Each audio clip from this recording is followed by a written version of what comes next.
जाएगा। ऐसा खाओ जिसको कोई पूछेगा ही नहीं, जब चाहो तभी उपलब्ध हो जाए।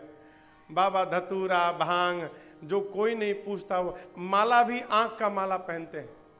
चंपा चमेली गुलाब नहीं चाहिए, आंख माला जो कोई नहीं छूता। कहो मान सम्मान से परे होगा। हिमाचल समझ लिए उसका कोई मान नहीं करेगा, सम्मान नहीं करेगा। नारद जी बोले माता पिता नहीं होंगे उसके। अब हिमाचल सोचे जिसके माई बाप का नहीं मालूम उसके खानदान का पता कैसे चलेगा, कौन से खानदान का है। भाई विवाह में खानदान देखते हैं ना, लड़का चाहे लड़की का खानदान कैसा है। यहां माई बाप का नाम नहीं मालूम और कहते हैं संशय रहित होगा, विशाल उसकी जटाएं होंगी। जोगी जटिल अकाम मन नगन अमंगल वेश। अस स्वामी एहि कहा मिले परे हस्त हसे। आपके बेटी का दूल्हा जोगी होगा। अब आप बताओ, आप में से कोई अपनी बिटिया के विवाह जोगी से करेगा? आपको पता चल जाए कि दुल्हवा जोगी है, कोई विवाह करेगा? विशाल जटाएं होंगी उसकी, विकराल, नंगा रहेगा, नंगा कुछ नहीं पहनेगा, दिगंबरी, अकाम मन का होगा। ऐसा इसका पति होगा। आंख की हाथ की रेखा बता रही है ये बाबा का वेश है, ये बाबा का अपना निज वेश है। देखिए भक्त को वेश के साथ समझौता नहीं करना चाहिए। भक्त को वेश के साथ कोई खिलवाड़ नहीं करना चाहिए। हमारा वेश बताना चाहिए कि हम भगवान के भक्त हैं। अब आप कहोगे महाराज तो भक्ति का तो संबंध मन से है, ये तिलक से भक्ति का क्या लेना देना? कोई लेना देना नहीं। तो आप कहोगे महाराज कोई लेना देना नहीं, तो हम तो मन से भगवान के भगत हैं, तिलक लगाने की क्या आवश्यकता? कहोगे ना। अब हम आपसे एक प्रश्न करें, कोई सुहागिन औरत कहे हम तो अपने पति को प्राण से अधिक प्रेम करते हैं, ये सिंदूर लगाने की क्या आवश्यकता है? भाई सिंदूर से प्रेम का कोई लेना देना तो है नहीं। मांग का जो सिंदूर है उससे कोई प्रेम का तो लेना देना नहीं। हम पति को प्राण से अधिक प्रेम करते हैं, हम सिंदूर और ये मंगलसूत्र नहीं पहनेंगे। तो जहां जहां समाज में जाएगी और अन्य स्त्रियां कहेंगे अरे कितनी बड़ी अभागी है तू, अपने माथे में तू सुहाग का सिंदूर नहीं लगाई है। भक्त का है जो तिलक है ना, यही उसका सिंदूर है, और गले में तुलसी जी की माला उसका मंगलसूत्र है। ये हमारी पहचान है, इसको धारण कर रहे हैं, ये पहचान है। कुछ नहीं होता, हम कहते हैं कुछ नहीं होता, लेकिन ये हमको बहुत बड़े मुसीबत से बचा लेता है। आप विचार करना, कोई आदमी तिलक लगा के शराब की दुकान को जाए तो भीतर बैठा आदमी कहेगा अरे बाबा जी कहाँ आ रहे हो, तुम्हारे लायक जगह उधर जाओ, बगल में जाओ, इधर मत आना। तिलक रहेगा तो भीतर वाले मना कर देंगे अरे कहाँ आ रहे हो, आपके लिए जगह नहीं है, दूसरी जगह जाओ। और नहीं होगा तो आओ आओ तुम भी लड़ाओ हम भी लड़ाए।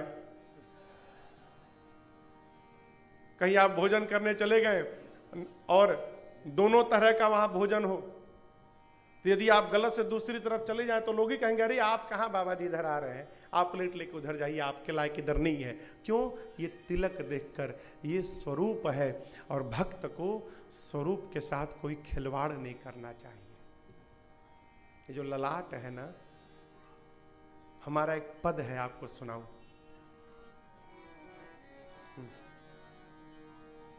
सुनाए?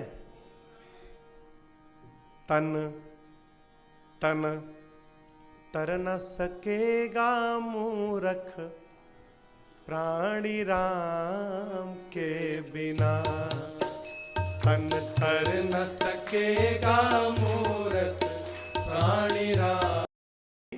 बिटिया का विवाह भगवान शंकर से हो गया ना, क्यों? जो जो मैंने लक्षण बताए हैं सब शिव जी में विद्यमान है। यदि आपकी बिटिया का विवाह शंकर भगवान से हो गया ना, चारों तरफ आपका जय जय हो जाएगा। हिमांचल बोले शंकर जी हमारी बिटिया से विवाह क्यों करेंगे? नारद जी बोले उसी लिए तो आया हूं मैं उपाय बताने के लिए। क्या?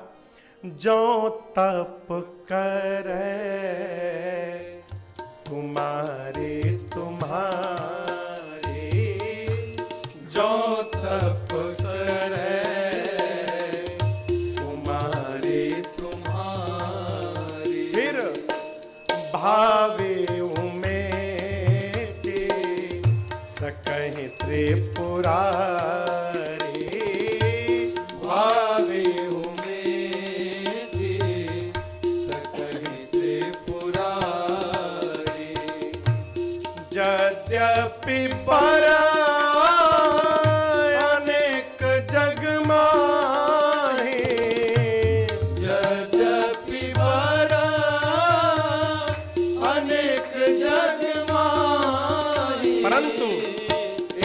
कहाँ सेवा तजे दूसर नाही यही कहाँ सेवा तजे दूसर नाही यही कहाँ सेवा तजे दूसर नाही।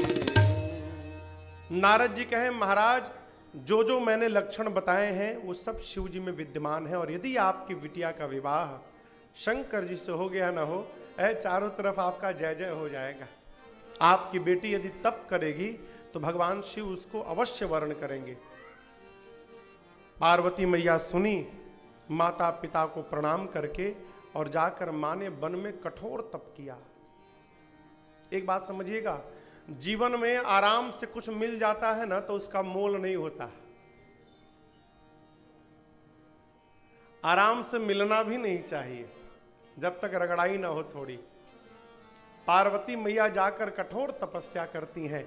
आकाशवाणी भई, आकाशवाणी ने कहा हे भवानी जी, आपने जैसा तप किया ऐसा तप आज तक किसी ने नहीं किया। आपकी मनोकामना पूर्ण भई। पिताजी बुलाने आए तो घर जाइएगा, और जब सप्तर्षि आपको मिले तो आप हमारे वचनों को सत्य समझिएगा। मां को वरदान प्राप्त भया, और इधर सती जी के शरीर शांत होने के बाद भगवान शंकर को परम वैराग्य आया। कैलाश से बाबा निकले, घूमते घूमते बाबा इतने लीन हो गए राम जी के भजन में कि एक दिन राम जी स्वयं प्रकट भय शंकर भगवान के सामने, और प्रकट होकर पार्वती जी के जन्म की पूरी कथा सुनाई। शंकर भगवान से राम जी कहे बाबा इतनी अच्छी कथा सुनाया हूं, कुछ मांगूंगा तो देंगे आप? राम जी कहे जो कहिए। राम जी ने कहा कुछ मांगूंगा तो देंगे? बाबा ने कहा जो कहिए। तब राम जी ने मांगा क्या? आप जाई विवाह हो शैलज यह मोहि मांगे। मैं यही आपसे मांगता हूं शंकर जी, आप जाकर पार्वती जी से विवाह करिए। राम शंकर जी ने तो पहले मना कर दिया, प्रभु उचित तो नहीं है। क्यों? गृहस्थी से निकलकर विरक्त बना हूं, अब आप विरक्त होने के बाद वापस गृहस्थी में भेज रहे हैं। लेकिन आपकी आज्ञा प्रभु दुरा भी नहीं सकता। जो आज्ञा। प्रणाम करके राम जी को विदा किया। अब शंकर जी विचार किए, सती ने मेरे भगवान की परीक्षा ली थी, अब जब तक मैं पार्वती की परीक्षा नहीं लूंगा मैं विवाह नहीं करूंगा। सप्त ऋषियों को बुलाकर पार्वती जी के प्रेम के परीक्षण के लिए शंकर भगवान ने विदा किया। यहां एक बात समझने योग्य है, जीवन में जिसके साथ आप पूरे जीवन निर्वाह करना चाहते हैं उसका कभी विकल्प मत तलाशिएगा। जिन संबंध का हम विकल्प ढूंढना प्रारंभ करते हैं माई बाप, हमारे उस संबंध को समाप्त होने से कोई रोक नहीं सकता। व्यवहार में कहूं ये दो माइक है ना, एक यदि बिगड़ जाए तो इसका विकल्प यहां पर है, कथा होती रहेगी। और यदि एक ही माइक रहे, इसका विकल्प ना हो तो जब तक ये ठीक नहीं हो जाएगा कथा बढ़ेगी नहीं। क्यों? इसके साथ का संकल्प समाप्त नहीं हो सकता। जीवन में जो संबंध जीवन भर चलाने हो उनका विकल्प नहीं ढूंढना चाहिए। पार्वती जी शिव जी के लिए तपस्या में बैठी थी, सप्तऋषि गए और जाकर बोले शंकर जी को पति के रूप में चाहती हूं, जानती हूं उनके बारे में? भीख मांग के खाते हैं।